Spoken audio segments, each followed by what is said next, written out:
नमस्ते, बहुत स्वागत। भारत एक्सप्रेस देख रहे हैं आप। मैं हूं आपके साथ रोहित पोखरियाल, लेकर हाजिर हूं 5 की पड़ताल। आखिरकार लंबे इंतजार के बाद 14 दिसंबर को यूपी बीजेपी को नया अध्यक्ष मिल जाएगा। 2024 लोकसभा चुनावों में कमजोर प्रदर्शन के बाद बीजेपी संगठन को मजबूत करने के मकसद से इन चुनावों को करवा रही है। केंद्रीय पर्यवेक्षक विनोद तावड़े और पीयूष गोयल की निगरानी में पूरा चुनाव होगा। चुनाव न सिर्फ संगठन की दशा दिशा तय करेगा, बल्कि 2026 के पंचायत चुनावों से लेकर 2027 के विधानसभा चुनावी रण के रणनीति को भी आकार देगा। खासकर समाजवादी पार्टी के पीडीए यानी पिछड़ा, दलित, अल्पसंख्यक, यहां पर मैं करेक्ट कर दूं, अब इसकी डेफिनेशन बदल गई है। पीडीए इज नाउ पिछड़ा, दलित और आधी आबादी। इस फॉर्मूले की काट के लिए बीजेपी ओबीसी चेहरों पर दाव लगाने की तैयारियों में है। इसी पर करेंगे एक सार्थक चर्चा। जानने का प्रयास ये भी होगा कि इतने लंबे वक्त तक ये पद खाली रहा, क्या चल रहा था भारतीय जनता पार्टी के अंदर, और ये भी समझने की कोशिश होगी कि विधानसभा चुनावों का रिजल्ट, दिन लोकसभा चुनावों का रिजल्ट और अब आगामी चुनावों के लिए रणनीति किस तरीके से धरातल पर उतरेगी। जुड़ेगा मेरे साथ एक बड़ा पैनल, उससे पहले ये रिपोर्ट।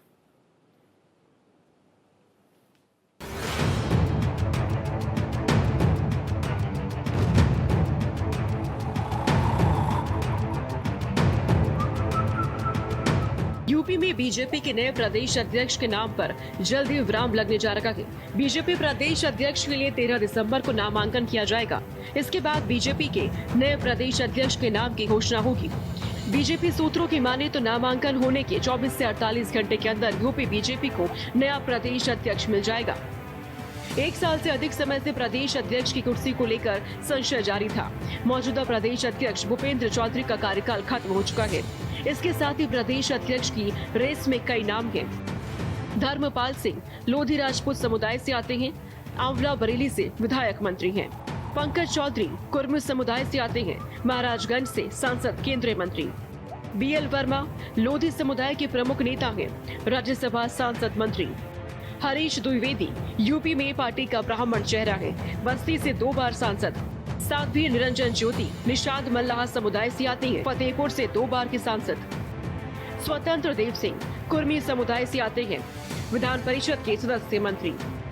विद्यासागर सोनकर समुदाय से आते हैं, विधान परिषद के सदस्य हैं। प्रदेश अध्यक्ष के रेस में समीकरणों के लिहाज से कई नाम पिछले कई महीनों से चर्चा में हैं। माना जा रहा है कि सरकार और संगठन में सभी जातीय और क्षेत्रीय समन्वय को ध्यान में रखते हुए प्रदेश अध्यक्ष की कुर्सी पर ताजपोशी होगी।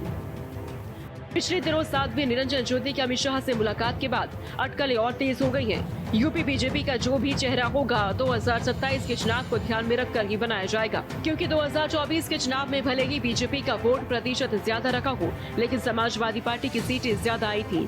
पार्टी इसलिए अखिलेश की पीडीए का काट निकालना चाहेगी। भारत एक्सप्रेस के लिए यूपी एडिटर पवन सिंह की रिपोर्ट।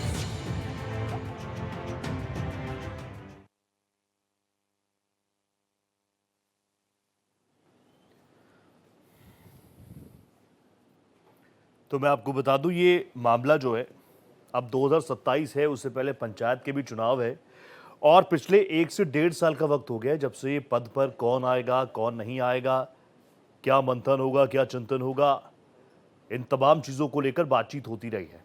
भारतीय जनता पार्टी जो कि कहती है कि डिसिप्लिन में है हम लोग, लेकिन क्या ये अंदरूनी कंफ्यूजन रही, खींचतान रही, क्या रहा, लेकिन अब क्या, क्योंकि तारीख बिल्कुल सामने है, मंथन चिंतन हो गया है, एक के बाद एक कई नाम सामने आए, रेस भी चल रही थी, अब सारी चीजें ऑल इज वेल है क्या, और इससे इम्पैक्ट क्या पड़ने वाला है आगामी चुनावों पर। इसी पर बात करने के लिए एक बहुत ही जबरदस्त पैनल मेरे साथ जुड़ चुका है। भारतीय जनता पार्टी के सीनियर मोस्ट प्रवक्ताओं में शुमार दिनेश प्रताप सिंह जी मेरे साथ जुड़ चुके हैं। दिनेश दा, नमस्ते कर रहा हूं, आपका बहुत स्वागत इस प्लेटफॉर्म पर। मेरे साथ कांग्रेस के तेज तर्रार प्रवक्ता डॉक्टर उमा शंकर पांडे साहब भी जुड़ चुके हैं। पांडे जी, आपको भी नमस्ते, गुड इवनिंग। शुरुआत दिनेश जी मैं आपके साथ ही करूं। दिनेश जी, आपकी पार्टी तो बिल्कुल डिसिप्लिन वाली पार्टी है, ऊपर से जो मैसेज आया नीचे तक वैसे ही जाएगा, लेकिन लगातार मैं कई रिपोर्ट्स देख रहा था पिछले 1-1.5 साल से इस पद को भरे जा रहा है, भरना है। बिल्कुल दिल पर हाथ रख के साफ गोई से बताइएगा दिनेश जी, ये कंफ्यूजन था क्या, आला कमान कंफ्यूज था कि इतने बड़ा दल होने का दम भरने वाली, केंद्र में आपकी सरकार, यूपी में आपकी सरकार, डबल इंजन की आपकी सरकार, बावजूद इसके ये कंफ्यूजन था या अंदरूनी खींचतान, और अब क्या सब ठीक है, नाम फाइनलाइज? रोहित जी, ना पहले कंफ्यूजन था ना अब कंफ्यूजन है। ठीक था। भारतीय जनता पार्टी में कहीं कोई कंफ्यूजन नहीं है। हाँ दूसरे दलों में कंफ्यूजन हो सकता है। ठीक। भारतीय जनता पार्टी की अपनी एक संवैधानिक प्रक्रिया है, अपनी एक चुनाव की प्रक्रिया है। उस चुनाव की प्रक्रिया में समय लगता है। हमको अपने परिवार में किसी को बना नहीं देना है। हाँ ये तो कांग्रेस पार्टी और समाजवादी पार्टी में है कि किसी को आपने उठा के बैठा दिया हाँ। और आपने वहां तो हाई कमान ने घोषित कर दिया। हाँ अपनी एक औपचारिकताएं हैं, मतदाता बनते हैं। आज मतदाता सूची का, और हमारे यहाँ बाइलाज में है, संविधान में है कि जब पहले मंडल का चुनाव होता है। हाँ। मंडल के चुनाव के बाद जब 50% से अधिक मंडल का चुनाव हो जाता है तो जिले का चुनाव होता है। हाँ। और जब 50% से ज्यादा जिले का चुनाव होता है तो फिर प्रदेश का चुनाव होता है। इसी तरह से प्रदेश का जब चुनाव हो जाता है तो फिर राष्ट्रीय अध्यक्ष का चुनाव होता है। ठीक है। अभी हाल फिलहाल में जिला अध्यक्षों का चुनाव संपन्न हुआ है। हाँ। मतदाता सूची बन गई है कि जिनको प्रदेश परिषद का सदस्य बनना है, जिनको मताधिकार का करने का राइट होता है, उनकी सूची का आज प्रकाशन होना था। उस सूची भी आज प्रकाशित हो गई है। हाँ। अगर मतदान की स्थिति आती है, एक से अधिक अगर नामांकन होता है तो ये लोग फिर वहां मतदान करते हैं। लेकिन दूसरी पार्टी में इस तरह की कोई प्रक्रिया ही नहीं है। न खाता न बही, जो हाई कमान बोले वही सही बात। लेकिन हमको रोहित जी इन सब प्रक्रियाओं को करने में समय लगता है। हाँ। अभी बिहार में चूंकि चुनाव था, बिहार का चुनाव संपन्न हुआ और पहले भी राष्ट्रीय अध्यक्ष जी ने कहा दिनेश था, आपका ओपनिंग आ गया दिनेश जी का। जल्दी से डॉक्टर उमाशंकर पांडे जी प्लीज आप मुझे बता दीजिए, अब उनकी पार्टी में कंफ्यूजन हो कि खींचतान हो, इससे आपको क्या ही फर्क पड़ना है? उत्तर प्रदेश में आप तो 0 नंबर पर हैं। इस बार मुझे बता दीजिए कि कांग्रेस के पास क्या ऐसी नीति है, रणनीति है, या फिर वापस समाजवादी पार्टी के साथ ही उसी फिजा में बहना है? रोहित जी, देखिए, पहली बात तो ये कि मौजूदा जो राजनीति देश की या उत्तर प्रदेश की चल रही है वो गठबंधन की राजनीति है। ये कोई कांग्रेस नहीं कर रही है। हाँ। कांग्रेस का अपना अलायंस है समाजवादी पार्टी के साथ। हाँ। तो भारतीय जनता पार्टी का भी अपना अलायंस है, एनडीए गठबंधन। अनुप्रिया पटेल जी हैं, संजय निषाद जी हैं, तमाम ओम प्रकाश राजभर जी भी हैं। और मुझे लगता है जो एनडीए अलायंस है वो 37 दलों का अलायंस था जब 2024 का लोकसभा शुरू हो रहा था, और कांग्रेस का 27 दलों का अलायंस था। तो ये मौजूदा राजनीति का एक परिदृश्य है जो कहीं ना कहीं दोनों राष्ट्रीय पार्टियों की मजबूरी। ठीक है। अब दूसरी बात पर आ जाइए। बिल्कुल आपने ठीक कहा, मैं आपसे सहमत हूं रोहित जी। ये भारतीय जनता पार्टी का अपना आंतरिक मामला है। वो किसको अध्यक्ष बनाते हैं, कब बनाते हैं, उससे कांग्रेस पार्टी को कोई लेना देना नहीं है। ठीक है। हाँ, जरूर एक बात मैं इसमें जोड़ना चाहूंगा कि जब आप सबका साथ सबका विश्वास जैसे तमाम नारे गढ़ते हैं, अपने लिए एक बड़ा आदर्श सूचक वाक्य बनाते हैं, तो फिर आपको उस पर खरा उतरना चाहिए। जब हम इनके अध्यक्षों की सूची देखते हैं 1980 से लेके अब तक, तो हम उसमें पाते हैं रोहित जी कि आज तक इन्होंने एक भी दलित या आदिवासी को अपना प्रदेश अध्यक्ष नहीं बनाया। एक भी महिला को इन्होंने अपना प्रदेश अध्यक्ष नहीं बनाया। निषाद बिरादरी के किसी व्यक्ति को इन्होंने अपना प्रदेश अध्यक्ष नहीं बनाया। कायस्थ बिरादरी के किसी व्यक्ति को आज तक इन्होंने अपना प्रदेश अध्यक्ष नहीं बनाया। अल्पसंख्यक जिसमें 6 विभिन्न धर्म के लोग आते हैं, जैन हैं, सिख हैं, पारसी हैं, ईसाई हैं, ये जो 6 जातियां 6 धर्म उसमें आते हैं, उसमें से भी इनको कोई योग्य जैन सिख कोई नहीं मिला। फिर ये किनको बनाते रहे हैं वो आपके दर्शक खुद गूगल करके देख लेंगे। 15-20% आबादी पर ही ये अध्यक्ष बनाते रहे हैं। समझ गया आपका निशाना किस तरफ है पांडे जी, समझ गया आपका निशाना किस तरफ है। दिनेश जी भी कुछ रिएक्ट करना चाह रहे हैं। दिनेश जी, एक ओपनिंग में ले लूं, मेरे साथ मेरे को Pawan Singer, Bharat Express News Network UP के एडिटर है, वो नजर आ रहे हैं। पवन भाई आपका स्वागत है। मेरे को जाने माने राजनीतिक विश्लेषक देवकी नंदन जी भी नजर आ रहे हैं। 2 मिनट दीजिए पवन, एक बार एक रिएक्शन ले लूं देवकी जी का, फिर तुरंत आपके पास आ रहा हूं। देवकी जी, अब दिनेश जी से मैंने पूछा, 1-1.5 साल से बिल्कुल पद खाली सा पड़ा है, हम तो हर 2 महीने में खबर सुन रहे थे कि ये हो जाएंगे वो हो जाएंगे, और मैंने पूछा कि इस देरी का असल मकसद क्या है, आला कमान कंफ्यूज था कि अंदरूनी खींचतान थी? उन्होंने कहा नहीं, भारतीय जनता पार्टी बड़ी पार्टी है, लोकतांत्रिक पार्टी है, व्यवस्थाओं से हम काम करते हैं, उन्हीं व्यवस्थाओं में टाइम लगा तो लगा, यही रीजन है। देखिए, अक्टूबर 2024 में बीजेपी ने कहा था कि उसका जो प्रदेश अध्यक्ष है उसका चुनाव हो जाएगा हाँ। और राष्ट्रीय अध्यक्ष का भी चुनाव हो जाएगा। 1 साल से ज्यादा का वक्त हो गया, अब तय हो रहा है कि बीजेपी का अध्यक्ष कल से परसों के बीच में तय हो जाएगा। वैसे परसों का दिन आएगा नहीं, हाँ। कल ही तय हो जाएगा कि बीजेपी का प्रदेश अध्यक्ष कौन होगा। ठीक है। क्योंकि जिसे नॉमिनेट किया जाएगा, जिसे हाईकमान कहेगा, हाँ। वही व्यक्ति कल पर्चा भरेगा। हाँ। भले एक चुनाव की प्रक्रिया है, चुनाव की घोषणा की गई है, जैसे हर पार्टी में ऐसा ही होता है। हाँ। सभी पार्टियों में ऐसा होता है, चाहे कांग्रेस हो, चाहे भारतीय जनता पार्टी हो, सब में ऐसा ही होता है कि हाईकमान जिसको चाहता है वही राष्ट्रीय प्रदेश अध्यक्ष बनता है, वही राष्ट्रीय अध्यक्ष बनता है। जेपी नड्डा साहब इतने दिन लंबे समय से एक्सटेंशन पे चल रहे हैं, करीब 2.5 साल हो गया उनके एक्सटेंशन का। हाँ। उत्तर प्रदेश के अध्यक्ष भी एक्सटेंशन पे चल रहे हैं। तो ये जब हाईकमान को लगता है कि अब हमें बना देना चाहिए, तो वो बना देते हैं। चूंकि 15 महीने चुनाव में बचे हुए हैं विधानसभा के, सही बात। इस वजह से उनको ऐसा लगता है कि अब अध्यक्ष बनाना जरूरी हो गया है। हाँ। इस वजह से वो अध्यक्ष बना रहे हैं। अब अध्यक्ष बनेगा कौन, ये तो बात की बात है। कई नाम चल रहे हैं। हाँ। लेकिन बीजेपी जाति को पहले नंबर पर रखती है, बाकी सारी चीजें किनारे हैं। हाँ। किस जाति का व्यक्ति होगा जो वोट को कैटर कर सके, जो 2027 के विधानसभा चुनाव में बीजेपी को फायदा पहुंचा सके। डन। देखिए, 2024 के लोकसभा चुनाव में बीजेपी को कुर्मी वोट सबसे ज्यादा नुकसान किया है। सही बात है। 7 समाजवादी पार्टी के सांसद कुर्मी जीते हैं। हाँ। बीजेपी के 7 कुर्मियों की पार्टी कही जाने वाली जो अनुप्रिया पटेल दावा करती हैं, सोनेलाल पटेल की वारिस अपने को बताती हैं, वो 1 सीट से ज्यादा जीत नहीं पाई। हाँ। भारतीय जनता पार्टी 3 सीट जीती, 7 सीट समाजवादी पार्टी जीते कुर्मी कैंडिडेट। वैसे तो 20 बैकवर्ड क्लास के जीते हैं। हाँ। लेकिन 7 कुर्मी जीते हैं। हाँ। तो बीजेपी को ऐसा लगता है कि कुर्मी उनसे खिसक गया है। वैसे खिसका तो 2022 से ही है। हाँ। लेकिन उन्हें इस 24 में ऐसा लगा कि पूरी तरीके से कुर्मी उनके साथ, उनकी तरफ से, बीजेपी की तरफ से समाजवादी पार्टी की तरफ चला गया है। तो बीजेपी की कोशिश ये है कि इस बार किसी कुर्मी को बनाया जाए ताकि कुर्मी वोट बैंक को वापस लाया जा सके। पवन, बिल्कुल आपने बहुत शानदार ओपनिंग दे दिया देवकी जी, और बहुत अच्छे शब्दों का तो आप इस्तेमाल करते हैं। खैर, उसमें क्या है वो तो हम सुनते ही हैं, जानते हैं।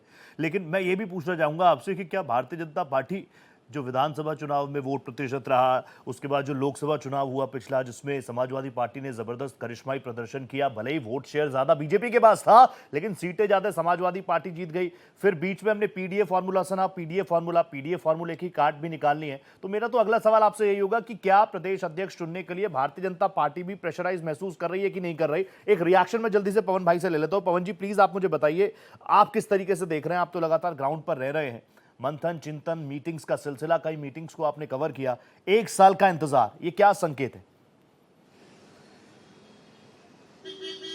रोहित, देखिए, परसेप्शन राजनीति में बड़ा मैटर करता है। परसेप्शन राजनीति तैयार करता है और भारतीय जनता पार्टी इस बात को जानती है कि किस तरीके से परसेप्शन बनाना है उन्हें। हाँ। जिस बात का जिक्र देवकी जी कर रहे थे कि केंद्रीय नेतृत्व तय करता है। हाँ। तो निश्चित तौर पे आपने देखा होगा, राजस्थान से लेकर के हर जगह एक पर्ची आती है और मुख्यमंत्री के नाम की घोषणा हो जाती है। तो भारतीय जनता पार्टी ये ना कहे कि लोकतांत्रिक पार्टी है हम और दूसरी नहीं है। ये बात अलग है कि परिवारवाद और अलग अलग बयान देकर के आरोप लगाते रहे हैं। लेकिन भारतीय जनता पार्टी पीडीए की काट पिछले 1 साल से ढूंढ रही है और उसी का नतीजा है कि अभी उत्तर प्रदेश में न तो कैबिनेट का विस्तार हो पाया, न प्रदेश अध्यक्ष घोषित कर पाए, जबकि अलग अलग जगहों पे चाहे पदाधिकारियों की बात कहें तो लगातार उनके नाम सामने आ रहे हैं। तो 2 बातें सबसे ज्यादा महत्वपूर्ण हैं कि जिन वोट बैंक की चिंता है भारतीय जनता पार्टी को, उस बैंक के नेता को तैयार करने में क्या भारतीय जनता पार्टी को समय लगा। दूसरी बात कि 2027 चुनाव में उत्तर प्रदेश सत्ता में जो लोग हैं, मसलन मुख्यमंत्री जी की बात कर लीजिए, दोनों डिप्टी सीएम की बात कर लीजिए, उसके अलावा जब पार्टी पदाधिकारियों में आएंगे तो प्रदेश अध्यक्ष की बात कर लीजिए, तो इनका संतुलन कैसे रहे। आने वाले समय में समाजवादी पार्टी की सत्ता में जो कहा जाता था कि 2 मुख्यमंत्री, 2.5 मुख्यमंत्री, 3 मुख्यमंत्री, आने वाले 2027 चुनाव से पहले भारतीय जनता पार्टी में इस बात का जिक्र न होने लगे कि यहां भी सत्ता के कई सारे केंद्र हैं और वहां से सत्ता चलती है, लिहाजा उसका निगेटिव इंपैक्ट 2027 के चुनाव में होगा। और इन तमाम समीकरणों को साधने के लिए भारतीय जनता पार्टी ने इतना समय लिया, इतना वक्त लिया। और अब ये मान करके चलिए कि चाहे वो पंकज चौधरी जो कुर्मी समाज से आते हैं, वीएल वर्मा ओबीसी समाज से आते हैं, साध्वी निरंजन है वो दलित समाज से आती हैं, विद्यासागर सोनकर हैं वो दलित समाज, तो ये तमाम सारे नाम जो सामने निकल करके आ रहे हैं, चाहे वो पहले केशव प्रसाद मौर्य की बात कर लीजिए, दिनेश शर्मा की बात कर लीजिए, स्वतंत्र देव सिंह की बात कर लीजिए, ये तमाम एक साल से जो नामों का चर्चा चल रहा है उसमें वो नाम निश्चित तौर पे आपको कल सामने देखने को मिलेगा जो 2027 में जातिगत समीकरण को संतुलित बनाते हुए सत्ता और पार्टी में एक समन्वय बना सके, उस नाम की चर्चा सामने आएगी और नॉमिनेशन उसी का होगा जो भारतीय जनता पार्टी का केंद्रीय नेतृत्व चाहता है। परफेक्ट, मैं वापस आऊंगा पवन जी। दिनेश जी प्लीज जल्दी से आ जाइए। दिनेश दा प्लीज, आप बहुत साफ गोई से बात रखते हैं इसलिए मैं सीधा सवाल आपसे पूछ लेता हूं। लोकसभा चुनाव में वोट प्रतिशत ज्यादा आपको, लेकिन ज्यादा सीटें समाजवादी पार्टी को। उसके बाद अखिलेश यादव हो, समाजवादी पार्टी के बड़े बड़े चेहरे हो, उन्होंने पीडीए पीडीए पीडीए कहा। हालांकि जुड़े मेरे साथ समाजवादी पार्टी के प्रवक्ता जुड़ेंगे, वो भी तो मैं पूछूंगा कि ये डेफिनेशन क्यों चेंज कर दी आपने उनको प्रेशर में डाल दिया क्या? लेकिन अभी आप हैं तो प्लीज आप मुझे बताइए, क्या भारतीय जनता पार्टी प्रेशर में है इन रिजल्ट्स के बाद?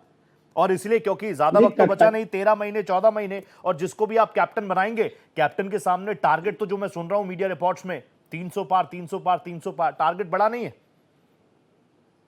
कोई बड़ा टारगेट नहीं। हाँ। जब 14 में लोकसभा का चुनाव हुआ था तो तब उस समय से लोग कह रहे थे टारगेट बड़ा है। हाँ। उसके बाद उत्तर प्रदेश में विधानसभा का चुनाव हुआ, सब कह रहे थे टारगेट बड़ा है। हाँ। उसके बाद महाराष्ट्र में चुनाव हुआ, लोग कह रहे थे टारगेट बड़ा है। हाँ। अभी हाल फिलहाल में आप बिहार में चुनाव हुआ, कह रहे थे टारगेट बड़ा है, लेकिन उसका परिणाम आपने देखा, टारगेट कहीं बड़ा नहीं है।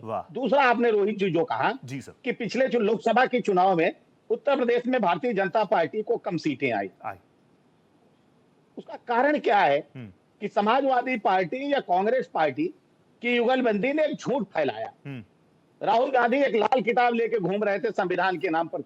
हाँ। और लोगों को गुमराह करने का काम किया। हाँ। कहीं ना कहीं भारतीय जनता पार्टी से चूक हुई, हम इस चीज को नहीं समझ पाए, लेकिन जब हमने समझा, उसके बाद से जितने चुनाव हुए हैं भारतीय जनता पार्टी को ऐतिहासिक सफलता मिली है। उत्तर प्रदेश के भी बाई इलेक्शन के चुनाव में आप देख लीजिए, समाजवादी पार्टी और कांग्रेस पार्टी को मुंह खानी पड़ी है। हम हमेशा, अगर कहीं हमको नुकसान होता है रोहित जी, तो हम उसको स्वीकार करते हैं, हम चिंता करते हैं। हाँ। हम चिंतन करते हैं। हाँ। और उसमें सुधार करके हम आगे बढ़ते हैं। हाँ। हम वो पार्टी और वो लोग नहीं है कि जो सिस्टम को दोष देने लगते हैं। हाँ। अगर चुनाव हम जीत गए तो सिस्टम बहुत अच्छा है। हाँ। चुनाव आयोग बहुत अच्छा है, ईवीएम बहुत अच्छी है। दिनेश दा प्लीज आप ही बोलेंगे। अभी पांडे जी ने क्या आरोप लगाया आप पर? पांडे जी ने कहा आप 10 से 15% उन्हीं को बनाते हैं, उन्हीं को बड़े पदों पर लाते हैं, और फिर बाद में आकर कहते हैं सबका साथ, सबका विकास, सबका विश्वास, कोई दलित चेहरा नहीं। इस बार दे दीजिए, बता दीजिए, आपके पास तो अंदर खाने जानकारी होगी।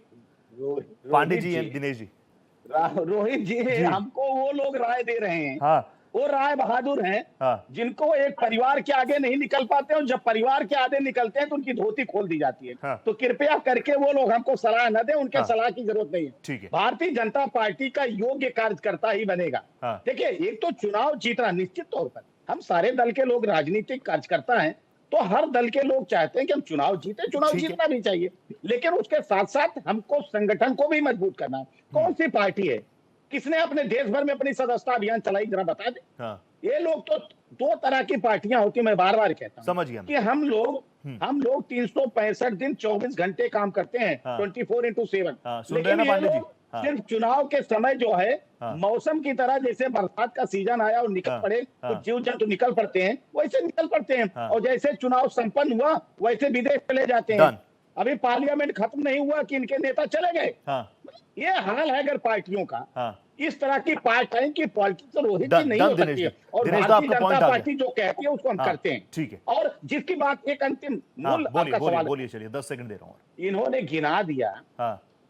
कहा कि पांडे जी ने कहा कि इस जाति का, इस जाति का, इस जाति का, इस जाति का, ये जाति के खांचे में सबको देखते हैं। अगर आप उत्तर प्रदेश में ही जितनी जातियां हैं, अगर एक एक करके आप अध्यक्ष बनाना शुरू कर देंगे तो कई पुश्ते बीत जाएंगे। ठीक है, ये यही करेंगे। ठीक है। पीडीए के नाम पर परिवार डेवलपमेंट अथॉरिटी चलाने वाले लोग आज सलाह दे रहे हैं भारतीय जनता पार्टी को। उमाशंकर पांडे जी प्लीज आप आ जाइए। उमाशंकर पांडे एंड दिनेश जी। उमाशंकर जी वो तो कह रहे हैं पिछली बार हमें नुकसान इसलिए हो गया, झूठ बोला आपने, संविधान खतरे में है, संविधान खतरे में है, पीडीए नैरेटिव चलाया, ग्राउंड पर कुछ है नहीं, और काट की हाड़ी बार बार थोड़ी चढ़ती है।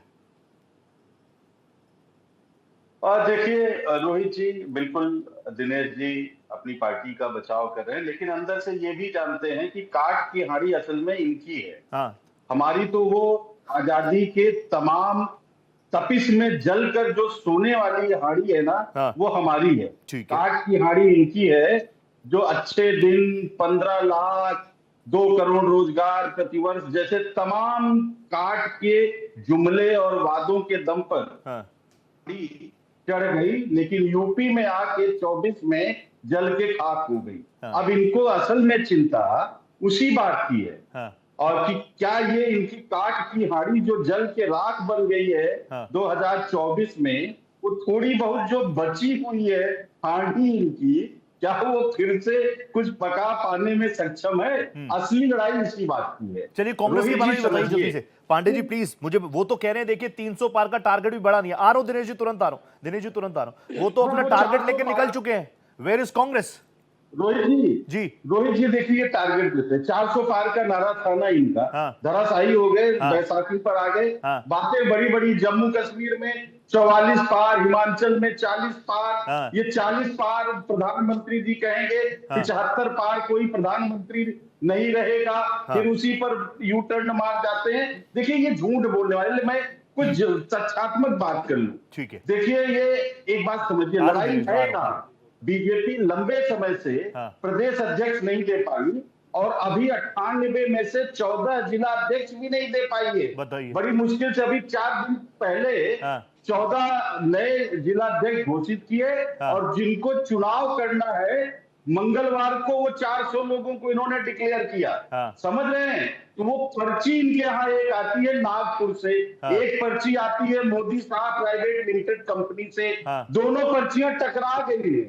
आरएसएस कह रही है ऐसा व्यक्ति चाहिए जो संगठन और सरकार को लेकर चल पाए। ठीक है, और मोदी और शाह साहब कह रहे हैं कि होगा वही जो हमारे कहने पर चल पाएगा, इसलिए लंबे समय से नहीं बन पा रहा। अच्छा, योगी जी के टारगेट है 2, एक वो ओम प्रकाश राजभर, अनुप्रिया पटेल और संजय निषाद को ठिकाने लगाना चाहते हैं। अच्छा। इसलिए वो पीछे पड़े हैं कि कुर्मी होना चाहिए, पीछे पड़े कुर्मी या निषाद बनाओ। और मोदी शाह जी के टारगेट पे जो है वो स्वयं योगी जी है कि वो शाह साहब को सेट तो आप बहुत गंभीर बातें कर रहे हैं पांडे जी। पांडे जी बहुत अच्छा लगा मुझे, बीजेपी के बारे में पूरा आपने रिसर्च कर दिया, कांग्रेस के बारे में भी बताइए। रोहित जी एक बात बताइए। बोलिए एक बात बताइए, जब कोई चीज अटकती है तो इसका मतलब गतिरोध है ना? कहीं तो है गतिरोध, बिल्कुल सही बात है। दिस इज जेन्युइन हुआ है तो गतिरोध है, गतिरोध तो है। और वो भूपेंद्र चौधरी भी बेचारे भूपेंद्र चौधरी, उनको किसान आंदोलन की आग ठंडा करने के लिए लाए थे, पश्चिम के जाटों की नाराजगी दूर करने के लिए लाए थे, और परीक्षा के पहले उनको पांडे जी मतलब मैंने सही सवाल पूछा था ना, जो मैं सवाल पूछ रहा था कि Bharatiya Janata party is in pressure, यही बात है ना?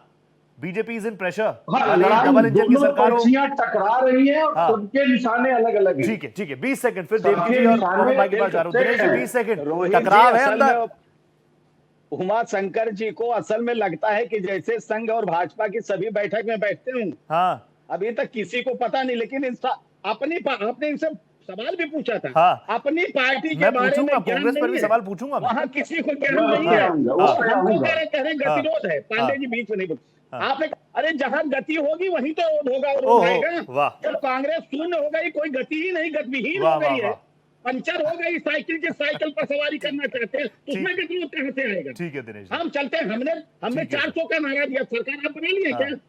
आज भी बहुमत की सरकार हम चला रहे हैं। ठीक है, एक बार नहीं, 2 बार नहीं, तीसरी बार हम बहुमत की सरकार चला रहे हैं। आज उत्तर प्रदेश में भारतीय जनता पार्टी ने इतिहास रचा है, पहली बार किसी की पार्टी फिर से सत्ता में आई है। ये सामान्य हो सकता है आपके लिए। आपको कितनी सीटें आई है, आपको कितना मत बढ़ा है, आपकी सदस्यता अभियान में कितने सदस्य जुड़े हैं, आप बताइए। असल में दिक्कत क्या है, ये लोग सीख भी नहीं लेते हैं रोहित जी। अगर कम से कम देखकर कुछ सीखना चाहे कि भारतीय जनता पार्टी, अरे भैया यही आप सीख लीजिए ना। ठीक है अपनी दिनेश साहब, तो सदस्यता देख रहे हैं, अभियान वो को तो शुरू देखिए कर आप दीजिए। कितना फॉलो अपने कर रहे हैं जिलों और आपको मंडलों को देवकी जी और कर पवन जी। दीजिए। आपका रिएक्शन आपके आगे पास है क्योंकि मैं सभी गेस्टों को बिल्कुल बराबर टाइम देता हूं दिनेश दा, ताकि कोई नाराज ना हो मुझसे। पवन दा और मेरे साथ रहेंगे देवकी दा। देवकी दा तुरंत आ रहा हूं, पवन भाई 2 मिनट दीजिए बस। देवकी दा प्लीज आप मुझे बताइए, मैंने तो सवाल पूछ ही लिया था, ये डबल इंजन की सरकार है, केंद्र में भी सरकार है, राज्य में भी मजबूत सरकार है, एक तरफ मोदी जी हैं, एक तरफ योगी जी हैं, उनके पूरे साथी हैं। मैंने पूछा था Bharatiya Janata party is in pressure, yes और नो? नहीं नहीं नहीं नहीं, बिल्कुल देखिए, प्रेशर इसे नहीं कह सकते हैं। किस हाँ। बात का प्रेशर? हाँ कोई उन पर कोई दबाव थोड़ा है कि आप अध्यक्ष आज घोषित कर दीजिए। हाँ हाँ कोई प्रेशर, मैं प्रेशर इसे नहीं कहता हूं। हाँ ये प्रेशर नहीं है। दरअसल भारतीय जनता पार्टी को 2027 में विधानसभा चुनाव मैदान में उतरना है। ठीक है। तो 2027 की वो रणनीति तैयार कर रही है। जो हाँ। बीजेपी के प्रवक्ता ने कहा कि हम हमेशा चुनाव के मूड में रहते हैं और हर समय काम करते रहते हैं, देवकी दा ये उन्होंने बात कहा तो हम बिल्कुल पूरा काम करते हैं, देश सेवा में लगे हुए हैं नहीं, 24/7। हर देखिए, हर देश सेवा तो हर व्यक्ति, आप भी देश सेवा कर रहे हैं, हम भी हाँ। देश सेवा ही कर रहे हैं। हाँ हाँ लेकिन वो ठेका नहीं ले रखा उन्होंने कि हम ही देश सेवा कर रहे हैं। हाँ। देश सेवा हम सारे लोग कर रहे हैं। हाँ दरअसल है क्या कि बीजेपी को 2027 नजर आ रहा है हाँ कि 2007, चूंकि 24 की हार, 24 में 43 सीटें भारतीय कांग्रेस और समाजवादी पार्टी जीतती है। ठीक है। तो 43 सीट का अगर आप रेशियो देखते हैं 2024 के लोकसभा में, हाँ। 2027 के विधानसभा में, विधानसभा में तो बीजेपी की सरकार बनती हुई नहीं नजर आ रही है। नहीं नजर आ उस रही है। रेशियो को अगर आप देखते हैं हाँ, तो हाँ, उस हाँ। रेशियो को देखते हैं तो ठीक तो है। ये बीजेपी के लिए चिंता की बात है कि हाँ। आखिर किस तरीके से 2027 लेकिन का देवकी जो दा वो तो रण कह ही है, रहे हैं ना, वोट शेयर तो वो हमें हम ज्यादा मिला तीसरी था, बार वोट जीत प्रतिशत तो सकते ज्यादा हैं। था मुझे। देवकी दा वो जी? कह रहे बीजेपी हमको ज्यादा वोट प्रतिशत ज्यादा हमको मिला था। नहीं नहीं नहीं नहीं, सीटें उनको मिल गई। वोट शेयर बीजेपी को ज्यादा नहीं मिला है। हाँ। देखिए, अगर दोनों को आप देखेंगे, समाजवादी पार्टी और कांग्रेस, ये हाँ। दोनों का गठबंधन था। ठीक है। दोनों के गठबंधन को 43.3% वोट मिला है। हाँ और भारतीय जनता पार्टी को 41 41% हाँ, वोट मिला, 41 कुछ, 41.17% हाँ, मिला हाँ। है। तो वोट शेयर तो उनका ज्यादा है, हाँ, पहली बात। गठबंधन। दूसरी बात क्या हाँ, है कि हाँ। बीजेपी की चिंता 2027 में कैसे हम रिटेन कर पाए इस सरकार को, इसकी है। हाँ। और किसी भी सरकार की होती है, जो भी सरकार होती है, उसको रिटेन करने की कोशिश वो करती ही करती है। तो बीजेपी को यह पता है, जैसा इन्होंने बीजेपी के प्रवक्ता ने बताया कि हाँ। उन्होंने एक नैरेटिव फैलाया संविधान को लेकर के, और एक पिछड़ों को एकजुट किया, दलितों को एकजुट किया। तो उनमें से कुछ सेंध बीजेपी लगाना चाहती है। ठीक है। बीजेपी कितना सेंध लगा पाएगी, हाँ। ये तो वक्त बताएगा। लेकिन सबसे बड़ा उत्तर प्रदेश में जातियों का अगर आप देखते हैं तो जी। 2 बड़े चंक हैं। पहला है हाँ। यादव और कुर्मी, बैकवर्ड क्लास में 1 नंबर पर आते हैं। ठीक है। 20 सीटें जो समाजवादी पार्टी ने जीती हैं हाँ लोकसभा में, हाँ। उसमें जो 37 में से 20 बैकवर्ड क्लास के लोग जीते समझ हैं, गया। 7 शेड्यूल कास्ट के लोग जीते हैं। हाँ और 20 में से सबसे ज्यादा जो शेयर है, हाँ। वो 7 सीटें कुर्मी बिरादरी ने जीती हैं। ठीक है। कुर्मी सांसद जीते हैं। हाँ। तो बीजेपी को लगता है कि हाँ। इसका मतलब कि कुर्मी बीजेपी से शिफ्ट होकर के समाजवादी पार्टी की तरफ Perfect. चला गया है। हाँ उसे समाजवादी पार्टी से बीजेपी में लाना है। हाँ इस वजह से कुर्मी प्रदेश अध्यक्ष की बात चल रही है, पंकज चौधरी की बात चल रही है, एक दीपक पटेल हैं, हाँ, हाँ। उनका पहले नाम रहा ठीक था। है। मतलब देवकी लेकिन जी आपने अभी जो बातें कही ना, उसमें मैं ये समझ पा रहा हूँ कि 2027 में अगर यही वोट शेयर रहा, इसी तरीके की परफॉर्मेंस रही गठबंधन की, यानी समाजवादी पार्टी, कांग्रेस, और समाजवादी पार्टी सबसे बड़ी पार्टी है, तो मुश्किल हो जाएगा 2027 में रिटेन करना योगी सरकार का। देखिए इसको क्या है, प्रेशर ना करें, डेटा टेंशन ही सब कह कुछ जो है, हाँ। जो परसेप्शन होता है, जैसा उसी के आधार पर पवन सब भाई कुछ कह रहा था होता है। Perception, yes. तो परसेप्शन यही बन रहा है ठीक है। कि 2024 में समाजवादी पार्टी जीती है। समाजवादी पार्टी जीती नहीं, ये तो 43 सीटें उन्होंने जीती है समाजवादी पार्टी और कांग्रेस ने। हाँ। लेकिन अगर आप विधानसभा वाइज आप देखेंगे 403 में जी। तो 250 से ज्यादा विधानसभा सीटें समाजवादी पार्टी ने जीती हैं भारतीय जनता पार्टी से। देवकी जी तुरंत आ रहा हूं आपके पास, मेरे को जानकारी है। मेरे साथ समाजवादी पार्टी के तेज तर्रार प्रवक्ता मनोज यादव जी भी जुड़ चुके हैं। मनोज दा नमस्ते कर रहा हूं आपको। मनोज दा प्लीज मुझे बताइए, हम तो लगातार मंथन चिंतन बातचीत कर ही रहे हैं, आप आते हैं और फैक्ट्स ले आएंगे मेरी डिबेट में। मनोज दा प्लीज सबसे पहले मुझे बताइए, हर कोई मुझसे सोशल मीडिया पर पूछ रहा था कि अखिलेश जी ने जब जब पीडीए कहा तो लोगों ने उनको सुना, आज भी बड़ी संख्या में लोग सुनते हैं, तो मैंने उनको बताया, मैंने कहा पीडीए की फुल फॉर्म पिछड़ा दलित अल्पसंख्यक है, तो उन लोगों ने मुझे भी करेक्ट कर दिया, कहते नहीं अब अल्पसंख्यक नहीं है, अब आधी आबादी है। ये शिफ्ट, ये चेंज ओवर क्यों? प्रेशर में है समाजवादी पार्टी, बिहार में 203 सीटें जीती है एनडीए, आधी आबादी का जादू चल गया, तो आप भी उनके साथ कनेक्ट होना चाह रहे हैं मनोज दा? रोहित जी, डे वन जब राष्ट्रीय अध्यक्ष जी ने पीडीए की अवधारणा दी थी तो उसमें इस बात को परिभाषित किया था कि पी फॉर पिछड़ा, D for Dalit, A for अल्पसंख्यक एंड आधी आबादी आदिवासी। ओके, ये बात उसी बात कही थी और एक शब्द रहा जा रहा है। जी बताइए। अगड़ों में वो जो नागपुर का संविधान नहीं मानते हैं और बाबा साहब का संविधान मानते हैं, वो भी। इतनी डिफिनेशन आई थी जिस दिन पीडीए का प्रतिपादन या मुखर बिंदु से आदरणीय राष्ट्रीय अध्यक्ष जी के बात आई थी, तो कुछ एक्स्ट्रा या कुछ अलग सा नहीं है। लेकिन चूंकि समाजवादी पार्टी रिफॉर्म चाहती है, समाजवादी पार्टी हर व्यक्ति की बात बनना चाहती है, इसलिए पीडीए का और भी तमाम मतलब है। कोई अत्याचार कर रहा है तो एक बार अत्याचार, जो पीड़ित है वो आए, जो प्रताड़ित है वो आए, जो दुखी है वो आए, जिसपे अत्याचार हो रहा है वो आए। अभी दिनेश दा परिवारवाद को लेकर भी निशाना साध रहे थे, पीडीए की अलग डेफिनेशन दे रहे थे, परिवार डेवलपमेंट अथॉरिटी। दिनेश दा हमारे साथ पैनल में ही है। नहीं, दरअसल में देखिए बीजेपी क्या है, अनभिज्ञों और मैं कहूं कि फर्जी डिग्री धारकों की एक पूरी टोली है। उन पे ज्ञान है नहीं। वो सिर्फ इसी तरह की देश कहां जा रहा है इस पे कोई चिंता नहीं है।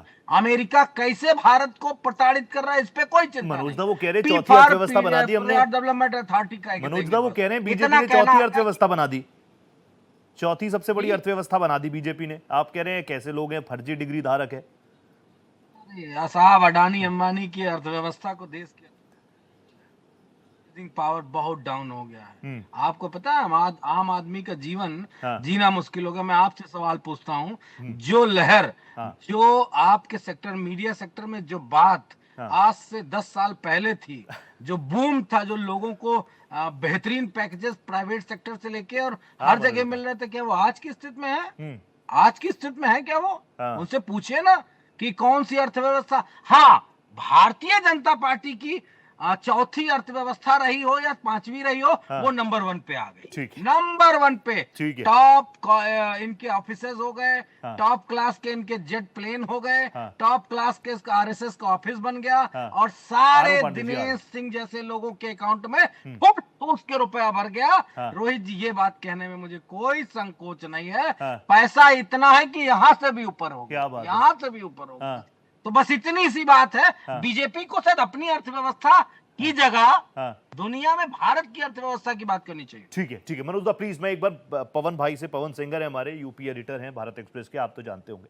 पवन भाई प्लीज आप मुझे बता दीजिए, अब इतने सारे नाम सबने गिना दिए, जाति फैक्टर, कहां पर कौन सा समीकरण फिट हो रहा है, कौन सा चेहरा उसमें फिट है, आप मुझे बताइए ना। आप तो ग्राउंड पर घूम रहे हैं, आप एक नीचे के कार्यकर्ता से भी बात कर रहे हैं, ऊपर के तमाम जो बड़े बड़े पद पर पदाधिकारी बैठे हैं वो भी खुद को कार्यकर्ता ही कहते हैं, उनसे भी संवाद कर रहे हैं। क्या है सबसे बड़ा फैक्टर? 1-1.5 साल हो गया इंतजार करते हुए, सबसे ऐसा कौन सा फैक्टर है पवन भाई जो आपको लग रहा है कि भारतीय जनता पार्टी ये देख रही है, उनके कार्यकर्ताओं को, उनकी पार्टी को आने वाले चुनावों में बूस्टअप देने के लिए ये फैक्टर सबसे इंपॉर्टेंट है, वो होगा प्रदेश अध्यक्ष यूपी का? देख रोहित, जिस बात का जिक्र आप लगातार कर रहे थे कि क्या प्रेशर है भारतीय जनता पार्टी में, तो प्रेशर इस बात का नहीं है कि उनको अध्यक्ष घोषित करना है। प्रेशर इस बात का जरूर है कि जिसको अध्यक्ष वो बनाए वो हर समीकरण में फिट हो। हर समीकरण में फिट इसलिए हो क्योंकि जो लोकसभा का चुनाव हुआ था उसमें जिस तरीके से तमाम सारी, चाहे वो विपक्ष के संविधान की आप बात कर लीजिए या समाजवादी पार्टी के पीडीए की बात कर लीजिए, जो सीटों का अंतर है वो कहीं ना कहीं 2027 में लोकसभा नहीं लेकिन विधानसभा में उसका इंपैक्ट नहीं पड़ना चाहिए। इन तमाम विषयों को ध्यान में रखते हुए भारतीय जनता पार्टी लगातार रिसर्च करने का काम किया और जिस जातिगत समीकरण की लगातार बात हो रही है, चाहे वो अभी समाजवादी पार्टी की तरफ से आ रहा था, कांग्रेस की तरफ से आ रहा था, भारतीय जनता पार्टी की तरफ से आ रहा था, तो भारतीय जनता पार्टी हमेशा इस बात को कहती है कि जीतने वाला प्रत्याशी देने का वो काम करती है और वो अध्यक्ष या मंत्री या कोई भी समीकरण जब तक फिट नहीं बैठता है तब तक उस पर काम नहीं करती है। तो ये मान करके चलिए कि जो अध्यक्ष उत्तर प्रदेश भारतीय जनता पार्टी का बनेगा वो निश्चित तौर पे पीडीए और जो ओबीसी समाज है, दलित समाज है, उन तमाम वोट बैंकों को साधते हुए नजर आएगा और उसका सीधा इंपैक्ट आने वाले समय में जो कैबिनेट विस्तार होगा उसमें आपको दिखाई देगा। यानी जिसको संभावना थी कि वो प्रदेश अध्यक्ष बन सकता है, नहीं बनेगा, तो वो कैबिनेट में उसको जगह दे करके भारतीय जनता पार्टी 2027 से पहले चारों जो खाने हैं उसको ठीक करने का काम करेगी। चाहे वो समाजवादी पार्टी की काट कहिए आप, मेरा अगला सवाल यही था पवन, पीडीए की कार्ड ढूंढ रही है क्या भारतीय जनता पार्टी? पवन भाई, पवन सिंह, क्या पीडीए की कार्ड ढूंढ रही है भारतीय जनता पार्टी और मिला क्या? निश्चित तौर पे रोहित, भारतीय जनता पार्टी पीडीए की कार्ड ढूंढ रही है। जो लोकसभा चुनाव में संविधान को लेकर के तमाम सारे नैरेटिव बनाए गए, दलित वर्ग के बहुत सारे जो वोट बैंक था वो भारतीय जनता पार्टी से छिटकने का काम किया। और अगर पीडीए के अलावा जो तमाम सारे नारे दिए जाते हैं समाजवादी पार्टी की तरफ से, अगर खास तौर से दो जातियों से अलग हटा करके आप देखेंगे कि अगर उनका वोट बैंक उनके साथ नहीं जुड़ेगा तो इतना वोट परसेंटेज नहीं होगा। लिहाजा समाजवादी पार्टी भी जानती है कि दो के अलावा तीसरा बड़ा वर्ग उनके साथ नहीं जुड़ेगा तो सत्ता में नहीं आएंगे। और भारतीय जनता पार्टी भी इस बात को जानती है कि अगर पीडीए और गठबंधन को हराना है तो ये तमाम सारे समीकरण साधने होंगे और उसके बाद ही 2027 के चुनाव में वो जाएंगे। और यही प्रेशर था जिसकी वजह से 1 साल से ज्यादा का वक्त हो गया और भारतीय जनता पार्टी ने अपना प्रदेश अध्यक्ष नहीं बना पाए। मनोज दा, मुझे ब्रेक पे जाना है, क्विक कमेंट कर दीजिए मुझे आप प्लीज बताइए। मैं तो बार बार देख रहा हूं, वो तो कह रहे हैं अखिलेश जी हर प्रेस कॉन्फ्रेंस में पीडीए का तो जिक्र करते हैं, लेकिन अपनी पार्टी के ही पीडीए यानी पिछड़े, दलित, अल्पसंख्यकों को ज्यादा भाव नहीं दे रहे। देखिए, मैं चूंकि बीजेपी का प्रदेश अध्यक्ष के बनने पे बात हो रही है और वो साधेगी बीजेपी क्या, उस पे सवाल है। तो मैं ये बात स्पष्ट रूप से कह दूं, अगर बीजेपी चौधरी यानी कि पटेल यानी कि कुर्मी समाज का प्रदेश अध्यक्ष बनाएगी तो इस चक्कर में मत रहना कि आपका लोधी वोट हम रखने देंगे। अच्छा, लोधी भी पार्ट ऑफ पीडीए है, इस चक्कर में मत रहिए। आप कुछ भी बना लो, A to Z बना लो, लेकिन पीडीए और अपने पूरे एक फोकस में कैनवस में आएगा। और पूरे उत्तर प्रदेश में विधानसभा के चुनाव में जैसे आप भी एक राजनीतिक विश्लेषक ने बताया कि इतने इतने पिछड़े सांसद हमारे हैं, तो वो विधायकों का नंबर्स बड़ा होगा और संगठनात्मक रूप से भी उनको स्पेस मिलेगा। अब आपका कुछ नहीं चलेगा, किसी की लूट तो लिया ही है, 10 सालों में उत्तर प्रदेश लूट लिया, 11 सालों में देश लूट लिया, तो अब ज्यादा कुछ बचा नहीं है। ये सब खेल रोज ना खेले, एक दिन जिसको बनाना है, ब्रजेश पाठक को या किसी और जी को बनाना है, अपना कैडर वाला बना लो। पिछड़ा, दलित, अल्पसंख्यक अब आपके झांसे में नहीं आने वाला। मनोज दा, वो तो कह रहे हैं सबका साथ, सबका विकास, सबका विश्वास, वो कहां पड़ रहे हैं इन चक्करों में? अभी तक तो जाति को लेकर दिनेश जी ने एक शब्द नहीं कहा, उन्होंने तो यही कहा सबका साथ, सबका विकास, सबका विश्वास। 20 सेकंड में प्लीज कंक्लूड कीजिए मनोज दा। आप ये बताइए, सबका साथ सबका विकास मलाई खाए उनका भाजपा का कैडर, और कैडर कौन?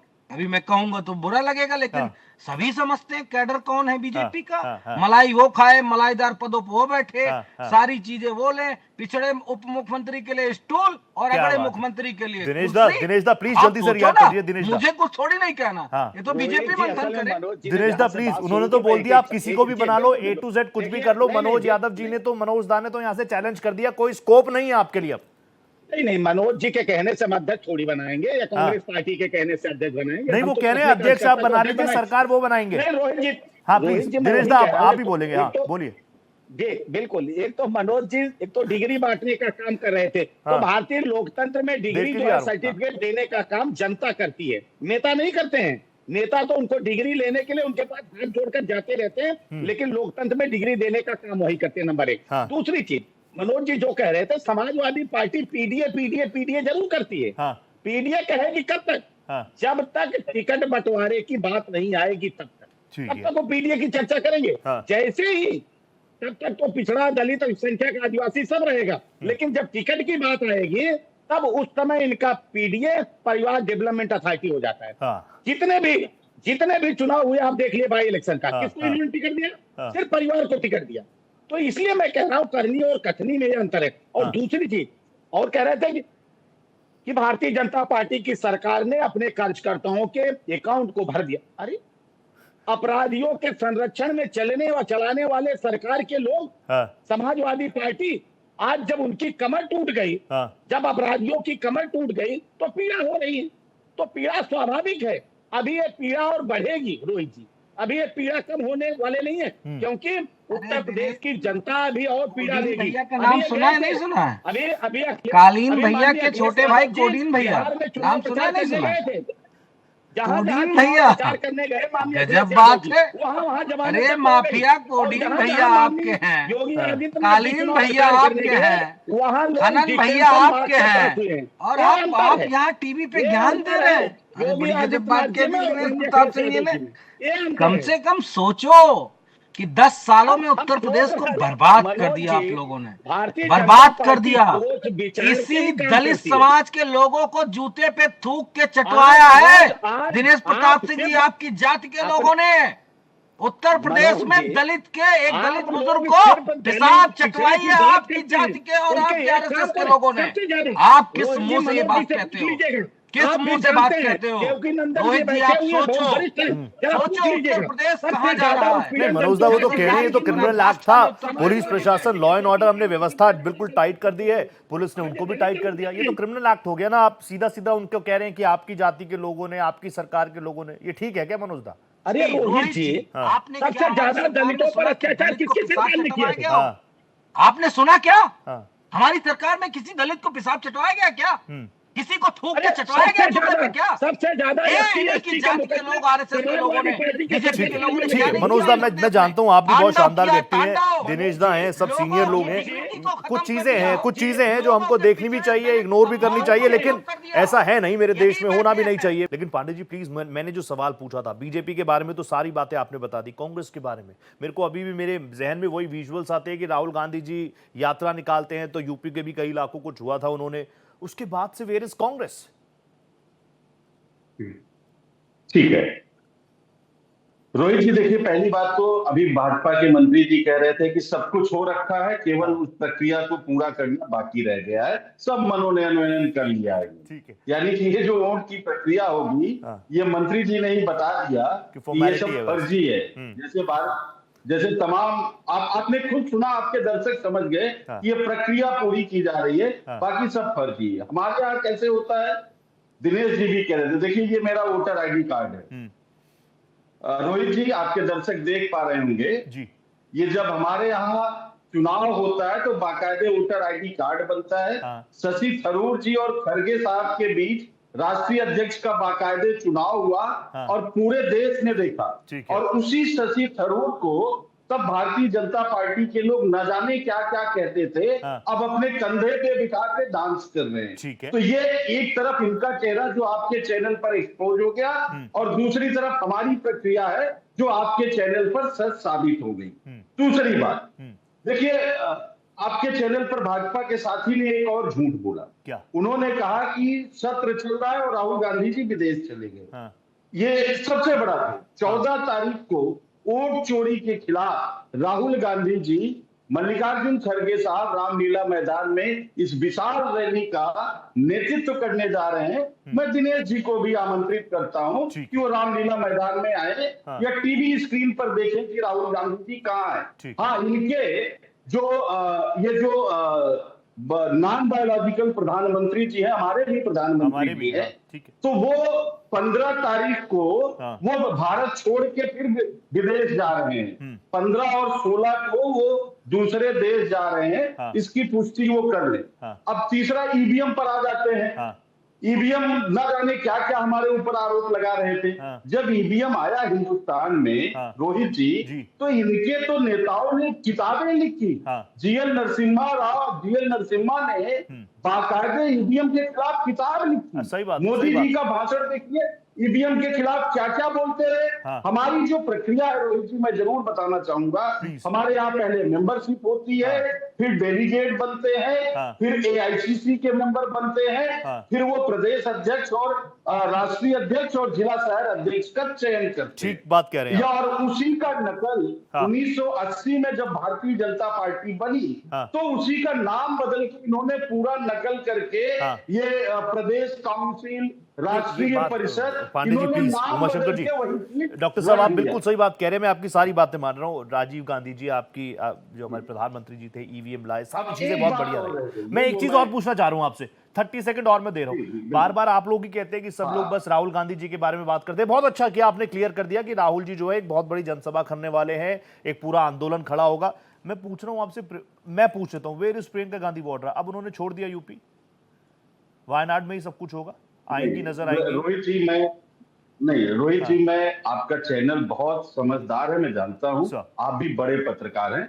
मुझे लगता है ये खबर कहीं मिस हो गई। अभी कल प्रियंका गांधी जी ने उत्तर प्रदेश का जो हमारा ब्रिज प्रांत है और जो हमारा पश्चिमांचल है उसके जिला शहर अध्यक्षों के साथ बैठक की।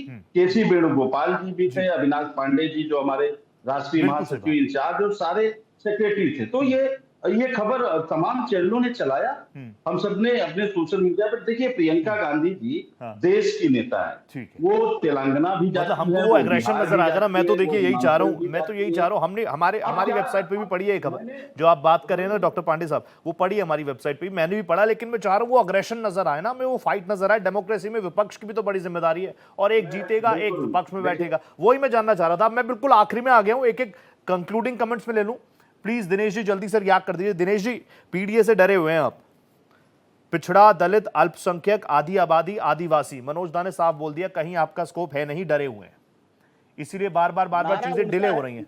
रोहित जी, नारा उनका है पीडीए का, लेकिन लोग हमारे साथ हैं। ये सिर्फ नारा लेकर चलते हैं, हम उनको साथ लेकर चलते हैं। ठीक है, हम सिर्फ पीडीए के, हम तो सबके साथ, सबके विकास, सबके विश्वास और सबके प्रयास की बात, सिर्फ बात ही नहीं करते हैं, हम उस पर काम करते हैं। और हमारी अगर काट की हाड़ी होती है तो एक बार चढ़ती, हमारी हाड़ी तो बार बार चढ़ रही है, सही बात उनकी है। नहीं दोबारा चढ़ी जिनकी काट की थी। तो जनता में विश्वास जो है ऐसे गाल बजाने से नहीं होता, उनके लिए कहने से नहीं होता है, करते हुए दिखना चाहिए। और आज कांग्रेस पार्टी का जो हश्र हो गया उत्तर प्रदेश में, आज इनके नेता अगर उत्तर प्रदेश भी आते हैं तो पर्यटन करने और बाहर भी जाते हैं पर्यटन करने। सिर्फ एक बात कह के अपनी बात समाप्त। अभी कह रहे हैं कि राहुल गांधी यही प्रधानमंत्री जी जाने वाले। अरे प्रधानमंत्री जी जाते हैं तो देश को मजबूत करने के लिए जाते हैं, और राहुल गांधी जाते हैं तो वो देश को बदनाम करते हैं, आरोप है आपका। मैं इस पर बात कर लूंगा पांडे जी से। मनोज दा प्लीज जल्दी से 30 सेकंड में कंक्लूड कीजिए। देखिए, दिनेश जी ने कहने को तो बहुत अच्छा कह दिया, लेकिन एक बात भूल गए। आज इनसे ये पूछिए कि इनकी पार्टी में सबसे ज्यादा नंबर्स विधायक के किस वर्ग के लोगों के आज के उत्तर प्रदेश में। ठीक है, वो वोट दिया पिछड़ा। ये बिल्कुल सही कह रहे हैं कि पीडीए के लोग, मतलब पीडीए में पिछड़ा दलित इनके साथ बड़ी तादाद में था, लेकिन वोट दे पिछड़ा दलित और मुख्यमंत्री बनेगा अगड़ा। और सबसे ज्यादा विधायक सांसद इनके अगड़े, तो फिर पिछड़े को मिला क्या? बाबा जी का घंटा दिया। अरे तो भाई पिछड़ा जाग गया। ठीक है मनोज दा, आपकी बात आखिरी वक्त मुझे पवन भाई जल्दी से रिएक्ट कीजिए। मैं आपको 40 सेकंड दे पाऊंगा पवन भाई। ये अगड़ा पिछड़ा ये सारी चीजें तो है ही ना, इससे कोई पार्टी बची थोड़ी है, तो ये समीकरण तो साधने पड़ेंगे ना। रोहित दिक्कत केवल यही है विपक्ष के सामने कि वो अपनी पार्टी को नहीं देखता है और उसका फायदा भारतीय जनता पार्टी लेती है। मनोज यादव जिस बात का जिक्र कर रहे हैं, अपनी सत्ता उठा करके देख ले कौन कौन थे। ओम प्रकाश सिंह अभी भी इनकी पार्टी में है, तमाम सारे बगावत किए। अरविंद सिंह गोप है, आनंद भदौरिया है, उदयवीर सिंह लगातार अखिलेश यादव के साथ रहते हैं। तो पहले जो स्वजातीय और जातीय आरोप है इनको बाहर करे पार्टी से। दूसरी बात, खड़गे की बात कांग्रेस कर रही थी, किसको नहीं पता था कि खड़गे राष्ट्रीय अध्यक्ष बनेंगे। शशि थरूर डमी कैंडिडेट है, किसको नहीं पता है। तो ये तमाम सारी बातें कहने में अच्छी लगती हैं, लेकिन जब अपने में चरितार्थ करना होता है तो दिक्कत आती है। और शायद यही वजह है कि जनता के असल मुद्दों से भटक कर विपक्ष भारतीय जनता पार्टी से उन मुद्दों पे लड़ रही है जिससे जनता का कोई सरोकार नहीं है। जनता नहीं चाहती है कि इन मुद्दों पे विपक्ष लड़े, लेकिन विपक्ष लगातार उन्हीं मुद्दों पे लड़ रही है जो जनता के हित से कोई लेना देना नहीं है। ठीक है, आज इतनी इजाजत दे रहा 5 की पड़ताल। बहुत धन्यवाद मनोज जी, आप जुड़े। आज वक्त इतनी इजाजत दे रहा मनोज जी, आगे फिर जुड़ेंगे आपके साथ। बहुत धन्यवाद पांडे साहब, बहुत धन्यवाद Dinesh ji, thank you so much. पवन भाई आप जुड़े मेरे साथ। फिलहाल 5 की पड़ताल में इतना ही, लेकिन अगड़े पिछड़े बातें होती रहेंगी। एट द एंड जनता की अदालत में जाना है और जनता ही फैसला करेगी कौन उसका है।